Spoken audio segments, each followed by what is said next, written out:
Un cordial saludo. Mi nombre es Alexander Manchego Montiel.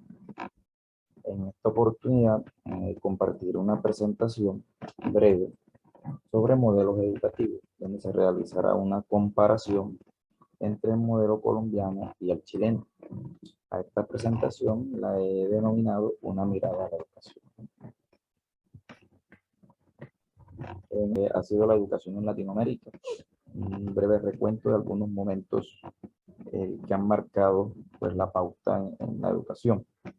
Miramos que tenemos el momento prehispánico, que obviamente es anterior a la llegada de los españoles, donde resalta que la educación presenta un carácter tradicionalista, es decir, mantiene los usos y costumbres, religión y gobierno imborrables.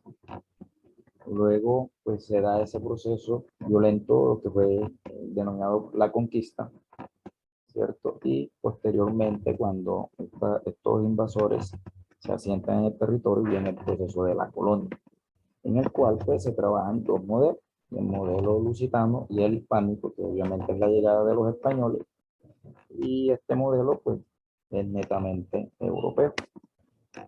Le cuenta que tras llegar del tiempo, pasamos a un momento que es la ilustración, que sabemos que es aquella explosión de conocimiento y de una visión diferente de la cultura y la sociedad, que en este caso contribuyó a socavar el rígido tradicionalismo y conmocionó el principio de autoridad e incorporó nuevas pautas y valores pues, a las actitudes del pueblo. Seguidamente, pues esto provocó obviamente este despertar una ansiedad de libertad. Llegó así, pues, la libertad de muchos pueblos, después de una cruenta guerra. Viene el momento de la emancipación, donde la mayoría de los países pues, sufrió un profundo dislocamiento poblacional provocado por las migraciones de las grandes masas pues, a consecuencia de la guerra. Tenemos una mirada a lo que fue la educación en Colombia en cuatro momentos. Inicialmente el siglo XVI-XVII, que como hecho relevante pues se ve que es el surgimiento de las universidades, originadas obviamente por las comunidades religiosas que hacían presencia en el país, los jesuitas y los dominicos. Estos habían llegado en el tiempo de la colonia pues con una misión que era evangelizar a todas las comunidades nativas. Luego en el siglo XVIII pues se da una influencia europea que se caracterizó pues, por ese pensamiento y de culturas propias del continente europeo, siendo importante un movimiento que habíamos hablado, que es la ilustración, que es el despertar. En este momento, pues se da una mirada, un vuelco y se ve la necesidad de enseñar ciencia, artes a las poblaciones, a las nuevas generaciones. Para el siglo XIX y XX, pues, se dominan las grandes transformaciones. Se da la iniciativa de Francisco de Paula Santander de focalizar la enseñanza, las obras de un filósofo inglés, Jeremy Bentham. Esto pues causó revuelo, generó divisiones incluso entre las clases élites de política y religión, puesto que contradecía mucho de lo que ya estaba establecido en nuestra sociedad.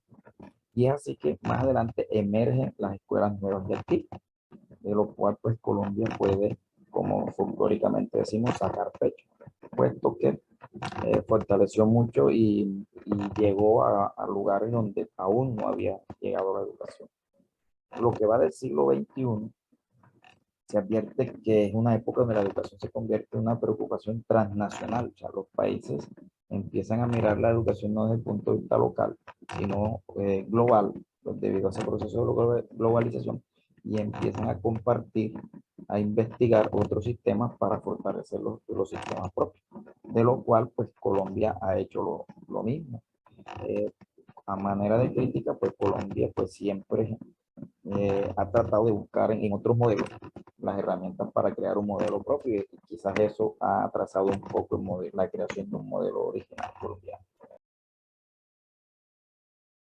En el caso chileno, en esos mismos cuatro momentos, miramos que para el siglo XVI-XVII inició la educación primaria y secundaria. Se da la apertura de los colegios dominicos y jesuitas. Como vemos, esto fue posterior al mismo momento que se dio en Colombia. Se inicia la educación femenina en los conventos, específicamente a lo que ellos llamaban las damas primeras, que eran pues, de la alta sociedad.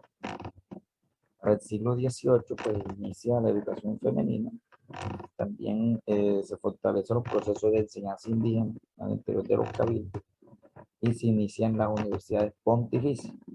Diremos que mucho después del momento en que se inicia, que estas universidades inician en Colombia. Para el siglo XIX y XX, la educación empezó a ser considerada una función del Estado. El caso que también se vio en Colombia, pero aquí es muy marcado, pues, puesto que se aleja de esa visión religiosa, inicia la formación de docentes, que es muy importante. Se establece la primaria como obligatoria. En Chile será un sistema en el que crecen escuelas privadas con financiamiento estatal, lo cual creó un tipo de segregación, porque esas escuelas primarias, esas escuelas secundarias financiadas por el Estado, que eran privadas, se fueron convirtiendo en cunas de la élite o de la clase media, pero las escuelas que eran netamente públicas, municipales, ahí quedaron relegados pues la población de bajos recursos. Luego, pues ustedes saben que Chile pasó por un momento una dictadura militar. Luego de esa dictadura inicia un proceso de transformación en el cual se trata de equilibrar las cargas entre la educación privada financiada por el Estado y la educación pública. Para el siglo XXI, pues las políticas notamos que hay algo muy positivo en Chile, y es que las políticas trascienden en el tiempo. ¿Cómo así?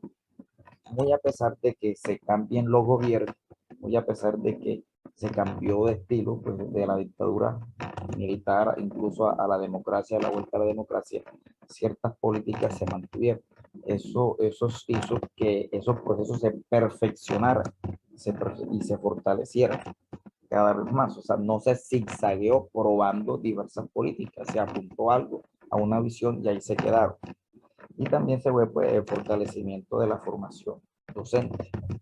A grandes rasgos, uno podría decir que es similar la evolución de la educación. En cuanto a Colombia, algunos procesos se dieron anteriores a Chile, pero lo que sí pasó es que en Colombia zigzagueó, las políticas educativas zigzaguearon, probando un sistema foráneo, y en Chile se casaron con una visión y lo que hicieron fue ir perfeccionando esa visión, lo cual pues se nota en lo que es hoy pues, el sistema educativo Chile, que es quizá uno de los más investigados y dado al tipo de resultados que está ofreciendo. Para cerrar, pues quiero recoger una visión que encontré en las páginas de los diferentes ministerios de educación de las dos naciones, la visión que tienen de la educación. En Colombia, la educación se define como un proceso de formación permanente, personal, cultural y social que se fundamenta en una concepción integral de la persona humana, de su dignidad, de sus derechos y deberes. En Chile, la educación es el proceso de aprendizaje permanente que abarca las distintas etapas de la vida personal de las personas y que tiene como finalidad alcanzar su desarrollo espiritual, ético, moral, afectivo, intelectual, artístico y físico mediante la transmisión y el cultivo de valores y conocimientos y destrezas. Entonces, de exponer ante ustedes este trabajo, espero que sea de su agrado y pues que sirva como documento de apoyo. No siendo más, complacido de haber compartido esto.